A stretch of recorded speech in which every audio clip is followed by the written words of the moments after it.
Hello, నమస్తే. నా పేరు డాక్టర్ రాజ్ కుమార్ వేముల. ఇవాళ నేను ఒక కొత్త ఇంపార్టెంట్ టాపిక్, ఎందుకంటే ఇది బర్నింగ్ ఇష్యూగా ఉంది. ఇది ఏంటంటే డెంగ్యూ ఫీవర్. ఈ డెంగ్యూ ఫీవర్ అనేది ఎందుకు అంత ఇంపార్టెంట్ అంటే, ఈ మధ్య కాలంలో చాలా ఏరియాలలో ఈ మస్కిటోస్, పర్టికులర్లీ ఇది మస్కిటో ట్రాన్స్మిటెడ్ డిసీజ్ అంటారు దీన్ని. అంటే మస్కిటోస్ వల్ల ఇది వస్తుంది అన్నమాట, దోమల వల్ల. అయితే ఈ దోమల వ్యాప్తి వర్షాకాలం కాబట్టి దోమల వ్యాప్తి ఎక్కువ అవ్వటం వల్ల చాలామందికి ఈ మస్కిటోస్, టైగర్ మస్కిటోస్ ఏవైతే ఉంటాయో ఏడిస్ ఈజిప్టి అని పిలుస్తాం అనమాట. ఈ టైగర్ మస్కిటోస్ వల్ల చాలామందికి డెంగ్యూ జ్వరాలు వచ్చి వాళ్ళు అవస్థలు పడుతున్నారు. అయితే గవర్నమెంట్ కూడా వీటి విషయంలో చాలా చర్యలు తీసుకుంటానికి ప్రయత్నం చేస్తుంది. అయినా కూడా చాలా కేసులు నోటిఫై అవుతున్నాయి. అయితే ఇందులో కొన్ని సీరియస్ అవుతున్నాయి, కొన్ని చోట్ల మరణాలు కూడా సంభవిస్తున్నాయి అన్నమాట. కాబట్టి ఇది అంత ఇంపార్టెంట్గా తీసుకొని ఇవాళ ఈ వీడియో చేయడం జరుగుతుంది. అయితే ఈ డెంగ్యూ ఫీవర్ అంటే ఏంటంటే, ఇది 1780s దీన్ని బ్రేక్ బోన్ ఫీవర్ అని పిలుచుకునేవాళ్ళు. ఇది ఆఫ్రికా ఖండంలో ఎక్కువ వ్యాప్తి ఉండేది. తర్వాత వేరే వేరే చోట్లల్లో పర్టికులర్గా జరుగుతుంది. ఇది ట్రాపికల్, సబ్ ట్రాపికల్ ఏరియాస్లలో పర్టికులర్గా ఇది ఎక్కువగా ఉంటుంది అనమాట. ట్రాపికల్ అంటే ఎండ ప్రాంతము. మన ఇండియాలో, ప్రత్యేకంగా మన ఇండియాలో ఎండ ప్రాంతం ఎక్కువ కాబట్టి మనకు ఈ దోమల వ్యాప్తి అనేది చాలా ఎక్కువ ఉంటుంది అనమాట. అదే సపోజ్ మనకు చిల్డ్ ఏరియా కంట్రీస్ ఉంటాయి, వెస్టర్న్ కంట్రీస్, బాగా చలి ప్రాంతాలు ఉంటాయి కదా, అక్కడ దీని ప్రభావం చాలా తక్కువ అన్నమాట. అది ప్రత్యేకంగా ఇది ట్రాపికల్ ఏరియాస్, అంటే కొత్త వేడి ప్రాంతాలు ఉంటాయి కాబట్టి ఇలాంటి ఏరియాస్లలో చాలా ఎక్కువగా వస్తుంది అనమాట. అయితే ఇది ఎవరెవరికి వస్తుందంటే, జనరల్గా ఏంటంటే మామూలుగా ఒక 6 నెలల తర్వాత నుంచి పెద్దవాళ్ళకి ఎప్పటికైనా వస్తుంది. ఈ 6 నెలల వరకు కూడా తల్లి నుంచి వచ్చే ఇమ్యూనోగ్లోబులిన్స్ వల్ల పిల్లలకు ఒక ఇమ్యూనిటీ అనేది ఏర్పడుతుంది అనేది రిపోర్ట్స్ ఉన్నాయి. కాబట్టి ఇది పర్టికులర్గా ఇది రోగ నిరోధక శక్తి మీద పనిచేస్తుంది అనమాట. ఈ డెంగ్యూ ఫీవర్ అనేది, డెంగ్యూ వైరస్ అనేది ఏదైతే ఉందో రోగ నిరోధక శక్తి మీద ప్రభావం చూపిస్తుంది కాబట్టి ఇది అంత ఇంపార్టెంట్. అయితే ఇది ఎలా వ్యాప్తి చెందుతుంది అనేది ఇందాకనే చెప్పుకున్నాం, మళ్ళీ ఒకసారి చెప్తాను. టైగర్ మస్కిటోస్ అంటే ఏంటంటే, చూడటానికి అది టైగర్లకు కనబడుతుంది అనే దాని మీదనే టైగర్ మస్కిటోస్ అని పిలుచుకుంటాం. తెల్ల తెల్ల మచ్చలు ఉంటాయి వాటి మీద. అది డే టైం మాత్రమే కుడుతుంది అనమాట, నైట్లో ఎక్కువ కుట్టదు. అది డే టైం మాత్రమే వ్యాప్తి చేస్తుంది. అయితే ఏంటంటే, ఎప్పుడైతే ఈ మస్కిటో ఫ్లావీ వైరస్, అంటే డెంగ్యూ వైరస్ అంటారు దాన్ని, ఫ్లావీ వైరస్ను, ఈ ఫ్లావీ వైరస్ను అది సంక్రమించుకుంటుందో అప్పుడు కుట్టినప్పుడే ఈ డెంగ్యూ ఫీవర్ అనేది వస్తుంది. అంటే ఏంది, డెంగ్యూ వైరస్ ఇన్ఫెక్ట్ అయిన తర్వాతనే ఆ ఏడిస్ ఈజిప్టి మస్కిటో కుట్టినప్పుడు మనుషులకు ఏడిస్ ఈజిప్టి వల్ల ఈ డెంగ్యూ ఫీవర్ అనేది వ్యాప్తి చెందుతుంది. ఇది చాలా ఇంపార్టెంట్. అయితే మనకు ఈ ఏడిస్ ఈజిప్టి మస్కిటో కుట్టినప్పుడు అది కొంత వైరస్ని ఇంజెక్ట్ చేస్తుంది. ఆ వైరస్ పేరు ఫ్లావీ వైరస్. ఈ ఫ్లావీ వైరస్ అనేది ఏదైతే ఉందో 4 రకాల సీరో టైప్స్ ఉంటాయి అన్నమాట. 4 రకాలు ఉంటాయి. అందులో డెన్ 1, డెన్ 2, డెన్ 3, డెన్ 4 అని 4 రకాల సీరో టైప్స్ ఉంటాయి అన్నమాట. ఇది ఎందుకంత ఇంపార్టెంట్ అనేది నేను రాను చెప్తాను. అయితే ఏంటంటే, ఈ వైరస్ ఎప్పుడైతే స్కిన్ లోపలికి ఇంజెక్ట్ చేయబడి ఉంటుందో కుట్టినప్పుడు, అది ఆ వైరస్ ఏదైతే ఉందో ఆ చోట ఆ వైరస్ ఆ సెల్స్ను ఇన్ఫెక్ట్ చేస్తాయి అన్నమాట. ఆ సెల్స్ ఇన్ఫెక్ట్ అవ్వడం వల్ల మెల్లమెల్లగా లింఫాటిక్ ఛానల్స్లోకి ఎంటర్ అవుతాయి. శరీరంలో లింఫాటిక్ ఛానల్స్ అని ఉంటాయి అన్నమాట ప్రతి ఒక్కరికి. లింఫాటిక్ ఛానల్స్, లింఫ్ నోడ్స్, ఇవి ప్రత్యేకంగా ఏంటంటే శరీరానికి ఇమ్యూనిటీకి సంబంధించిన ఎక్కువ ఇంపార్టెంట్ ఉంటుంది అనమాట ఇది.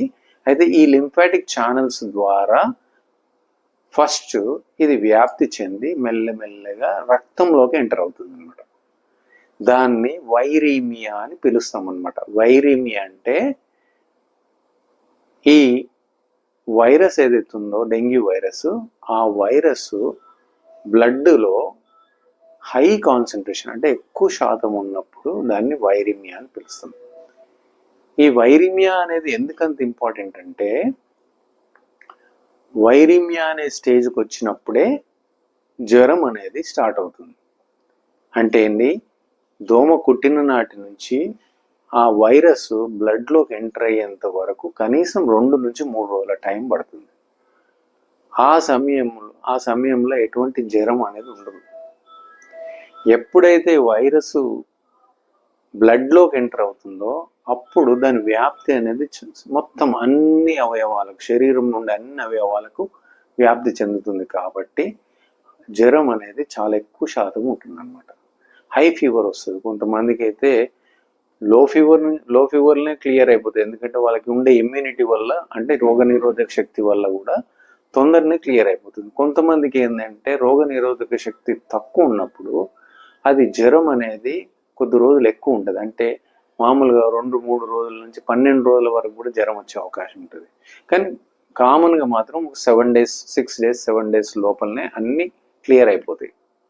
అయితే ప్రత్యేకించి ఈ డెంగ్యూ వైరస్ గురించి మనం ఎందుకు తెలుసుకోవాలి అంటే, ఇందులో చాలా ఇంపార్టెంట్ ఏంటంటే డెంగ్యూ వైరస్ వల్ల బ్లీడింగ్ టెండెన్సీ ఉంటుంది. అంటే మనకు ముక్కులో నుంచి కానీ, నోట్లో నుంచి కానీ, తర్వాత వామిటింగ్లో కానీ, మోషన్లో కానీ రకరకాల విధాలుగా ఈ బ్లడ్ అనేది బ్లీడింగ్ అయ్యి పేషెంట్ మరణించే ప్రమాదం ఉంటుంది. కాబట్టి ఇది చాలా ఇంపార్టెంట్ అనమాట.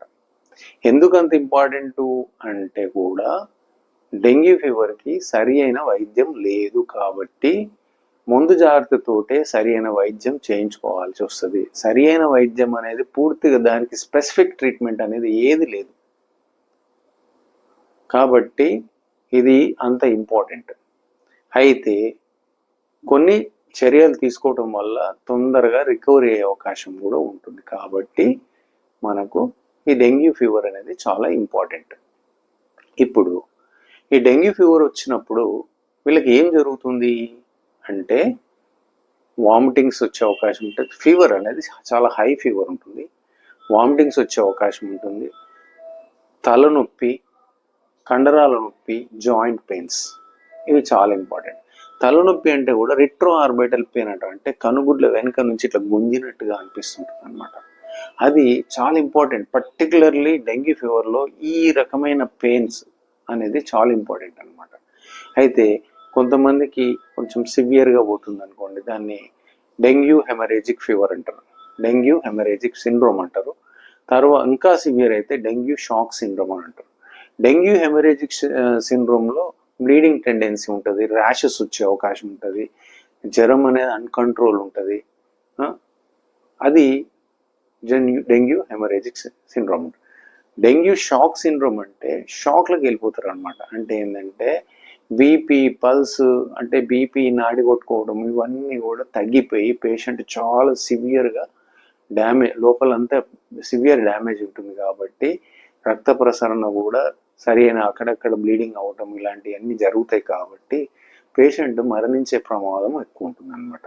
అయితే ఈ సిమ్టమ్స్ వచ్చిన వాళ్ళకు డాక్టర్ దగ్గరికి సరి అయిన టైంలో ఇమ్మీడియట్గా వైద్యం కోసం డాక్టర్ దగ్గరికి వెళ్ళాల్సిన అవసరం ఖచ్చితంగా ఉంటుంది. ఎందుకంటే పేషెంట్ ఎప్పుడు కూడా డీహైడ్రేషన్ జరగకూడదు.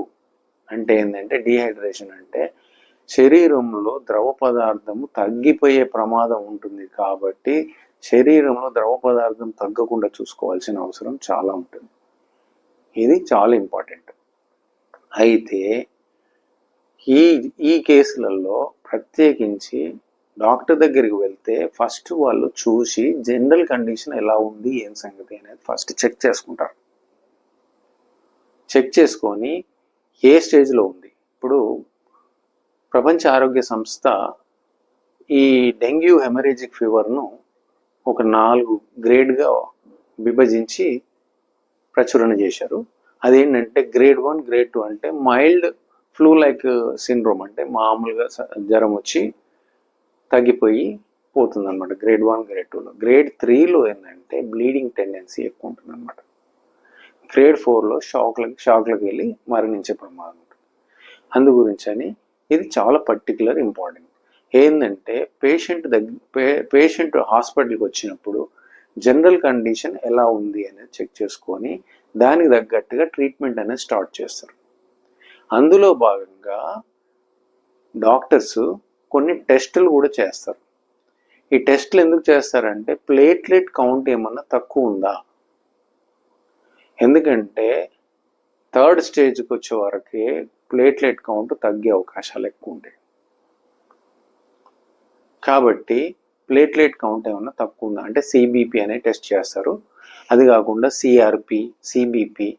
ఒకవేళ సపోజ్ పేషెంట్కు ఇతరత్ర జబ్బులు ఉన్నాయనుకోండి, లంగ్ ప్రాబ్లం కానీ, హార్ట్ ప్రాబ్లం కానీ, లేకపోతే లివర్ ప్రాబ్లం కానీ, ప్రాస్టేట్ ప్రాబ్లం కానీ, కిడ్నీ ప్రాబ్లం కానీ, ఆస్తమా కానీ, షుగర్ కానీ, ఇలాంటి ఈ జబ్బులు ఉన్న వాళ్ళకు ఈ ఫీవర్ అనేది చాలా ఎక్కువ సివియర్గా వెళ్ళిపోయే అవకాశం ఉంటుంది. దానివల్ల పరిణామాలు కూడా సివియర్గా ఉంటాయి అన్నమాట. అందు గురించి అని ట్రీట్మెంట్ అనేది కేవలం డెంగ్యూ ఫీవర్కే కాకుండా ఎటువంటి ఇతరత్ర జబ్బులు ఉన్నాయో దాన్ని కూడా దృష్టిలో పెట్టుకొని ట్రీట్మెంట్ చేయాల్సిన అవసరం ఉంటుంది అన్నమాట. అందు గురించి అని డాక్టర్ దగ్గరికి వెళ్ళేది ఉంటే ఖచ్చితంగా అడ్మిట్ చేసుకొని కొంచెం మైల్డ్ కేసులలో మాత్రం సరైన మీరు వాళ్ళకు ఉండే ఇతరత్ర జబ్బుల విషయం కానీ, ఇప్పుడున్న జ్వరం విషయం కానీ, ఇవన్నీ ఉండే ప్రాబ్లమ్స్ ఏందనేది చెప్తే దాన్ని బట్టి మైల్డ్ ఉండేది ఉంటే మాత్రం వాళ్ళు సింపుల్ మైల్డ్ ఒక సిబిపి టెస్ట్ చేపించేసి కొన్ని ట్రీట్మెంట్స్ రాసి ఇచ్చేసి పంపించేస్తారు. కానీ కొంచెం సివియర్గా వచ్చి ప్రమాదం ఉన్నది, ఏదో జరిగే పరిస్థితి ఉన్నది అనే డౌట్ ఉన్న కేసులలో మాత్రము అప్పుడు ఖచ్చితంగా అడ్మిట్ చేసి గ్లూకోజులు పెట్టి ట్రీట్మెంట్ అనేది సరైన విధంగా చేస్తారనమాట. అయితే ఈ డెంగ్యూ ఫీవర్ అనేది లివర్కు పాకే అవకాశం ఉంటుంది. స్ప్లీన్ అంటే ఇక్కడ లెఫ్ట్ సైడ్ ఉంటుంది అనమాట స్ప్లీన్. ఈ స్ప్లీన్ అనేది ఏంటంటే ఈ ప్లేట్లెట్ కణాలను ఎప్పుడైతే స్ప్లీన్ వాపు వస్తుందో, ఈ వైరస్ వల్ల స్ప్లీన్ వాపు వచ్చినప్పుడు ఈ ప్లేట్లెట్ కణాలని తగ్గించే పరిస్థితి ఉంటుంది అనమాట. తగ్గిస్తుంటే స్ప్లీన్లో ఈ ప్లేట్లెట్ కణాలు అనేది డీజనరేట్ అవుతుంటుంది మొదలైతే. కాబట్టి ఆ ప్లేట్లెట్ కణాల సంఖ్య తగ్గిపోవడం అనేది మొదలవుతుంది. ఎప్పుడైతే ప్లేట్లెట్ కణాలు తగ్గిపోతాయో అప్పుడు బ్లీడింగ్ అవకాశాలు ఎక్కువ ఉంటాయి. ప్లేట్లెట్స్ అనేది ఎందుకు అంత ఇంపార్టెంట్ అంటే ఏంటంటే సపోజ్ మనకు ఒక చేయి ఏడైనా కుచ్చుకుంది అనుకుందాం, సూది కుచ్చుకుంది, ఇమ్మీడియట్గా కొంచెం బ్లడ్ వస్తుంది. బ్లడ్ వచ్చిన తర్వాత కొద్దిసేపటికి అది క్లాట్ అయిపోయి ఆగిపోతుంది. ఈ క్లాటింగ్ ఎందుకు అవుతుంది అంటే ఈ ప్లేట్లెట్ కణాలు ఉండటం వల్ల అది క్లాట్ అవుతుంది అనమాట. అంటే ఏంటంటే రక్తాన్ని గడ్డగట్టే శక్తి ఉండే అవకాశము ఈ ప్లేట్లెట్ మాత్రమే ఉంటుందన్నమాట. అందు గురించి అని ఈ ప్లేట్లెట్ కణాలు తగ్గిపోతున్నాయి అంటే పేషెంట్కు సివియారిటీ అనేది ఎక్కువ ఉంది అని దాని అర్థం. దాన్ని బట్టి ట్రీట్మెంట్ చేయాల్సిన అవసరం ఉంటుందన్నమాట. ఇది చాలా ఇంపార్టెంట్. కాబట్టి ఈ స్ప్లీను, లివరు అనేది కూడా సరైన విధంగా ఉందా లేదా, తర్వాత కిడ్నీ ఫంక్షన్ ఎలా ఉంది అనేది కూడా చూసుకుంటారు. బీపీ, పల్స్ ఎలా ఉంది అనేది చూసుకుంటారు. తర్వాత లివర్ ఫంక్షన్ టెస్ట్లు అనేది చేస్తారనమాట. లివర్లో కొన్ని ఎంజైమ్స్ ఉంటాయి, కొన్ని బైలిరూబిన్ అంటే పసకలకు సంబంధించినవి కూడా, జాండీస్ సంబంధించిన బైలిరూబిన్ అనేది టెస్ట్ కూడా చేస్తారు. ఆల్బుమిన్ అనేది టెస్ట్ చేస్తారు. ఇవన్నీ కూడా సరైన విధంగా ఉన్నాయా లేదా అనేది చూసుకోవాల్సిన అవసరం ఉంటుందన్నమాట. ఇది టోటల్గా డెంగ్యూ ఫీవర్కి సంబంధించిన విషయాలు. అయితే ఒకసారి డెంగ్యూ వచ్చి తగ్గిన పేషెంట్కు మళ్ళీ వస్తుందా అనేది కొంతమందికి అనుమానాలు ఉంటాయి. ఈ అనుమానాల విషయంలో నేను ఒక విషయం చెప్తాను. మామూలుగా డెంగ్యూ జ్వరం వచ్చిన వాళ్ళకు ఒక 3 నుంచి 6 నెలల వరకు పూర్తి ఇమ్యూనిటీ ఉంటుంది అనమాట. అంటే రోగ నిరోధక శక్తి. ఎందుకంటే ఒకసారి శరీరంలోకి వైరస్ వచ్చిన తర్వాత ఆ వైరస్ను బయటికి ఎలగొట్టడానికి కొన్ని యాంటీబాడీస్ డెవలప్ అవుతాయి శరీరంలో. ఆ డెవలప్ అయిన యాంటీబాడీస్తో పాటు కొన్ని మెమరీ సెల్స్ అనేది కూడా డెవలప్ అవుతాయి అనమాట. అంటే ఏంది, గుర్తించే సెల్స్ అనమాట. మళ్ళీ కనుక అదే వైరస్ వచ్చిందనుకో దాన్ని గుర్తించి ఇమ్మీడియట్గా మళ్ళీ యాంటీబాడీస్ని అది తయారు చేసుకుంటుంది అనమాట శరీరం. దాన్నే రోగ నిరోధక శక్తి అంటాం అనమాట. అయితే ఈ రోగ నిరోధక శక్తి అనేది ఒక 6 నెలల వరకు ఖచ్చితంగా ఉంటుంది. కానీ సపోజ్ మనకు డెన్ 1, డెన్ 2, డెన్ 3, డెన్ 4 అని 4 రకాల సీరోటైప్స్ అనుకున్నాం కదా. ఈ 4 రకాల సీరోటైప్స్లో నుంచి suppose first time dengue fever అనేది డెన్ 1 నుంచి వచ్చింది అనుకుందాం. కానీ next time after 6 months DEN 2 ద్వారా వచ్చింది అనుకోండి. అప్పుడు ఈ డెన్ 1 సంబంధించిన యాంటీబాడీస్ డెన్ 2 సంబంధించిన యాంటీజెన్స్ న్యూట్రలైజ్ చేయవన్నమాట. ఇగో ఇక్కడ వస్తుంది ప్రాబ్లం. అప్పుడు మన శరీరంలో యాంటీబాడీస్ పెరుగుతాయి కానీ దాన్ని న్యూట్రలైజ్ చేయనప్పుడు ఏమవుతుందంటే మన శరీరంలో డెవలప్ అవుతున్న యాంటీబాడీస్ మన శరీరానికి హాని చేయటం మొదలవుతుంది. ఇగో ఇది చాలా డేంజరస్. ఇంకా ఫస్ట్ టైం వచ్చిన దానికన్నా సెకండ్ టైం వచ్చిన డెంగ్యూ ఫీవర్ చాలా డేంజరస్ అవుతుంది. కాబట్టి అలాంటి వాళ్ళకు ట్రీట్మెంట్ అనేది చాలా ఇంపార్టెంట్ ఉంటుంది అన్నమాట. ఇది ముఖ్యంగా మనం తెలుసుకోవాల్సిన విషయం. అయితే ఇది ఇంతవరకు అయితే ఇప్పుడు నేను డెంగ్యూ ఫీవర్ గురించి అని మీకు అన్ని విషయాలు చెప్పాను. కానీ ట్రీట్మెంట్ అనేది ఏం చేస్తారు, తర్వాత ప్రివెన్షన్ అంటే ఏంది, దీన్ని నిరోధించడం ఎలా అనేది కూడా నేను నెక్స్ట్ వీడియోలో మీకు అన్ని వివరాలు చెప్తాను. ఈ వీడియో మీకు నచ్చినట్టయితే ఉంటే లైక్ చేయండి, షేర్ చేయండి, సబ్స్క్రైబ్ చేసుకోండి, బెల్ ఐకాన్ నొక్కండి. ఇంకా మీ సజెషన్స్ ఏమన్నా చెప్పాలని, మీకు ఏమన్నా డౌట్స్ ఉన్నా అలాంటివి ఏమైనా ఉండేది ఉంటే మీరు కామెంట్ సెక్షన్లో పోస్ట్ చేస్తే దాన్ని బట్టి మీకు రెస్పాన్స్ కూడా నేను ఇస్తాను.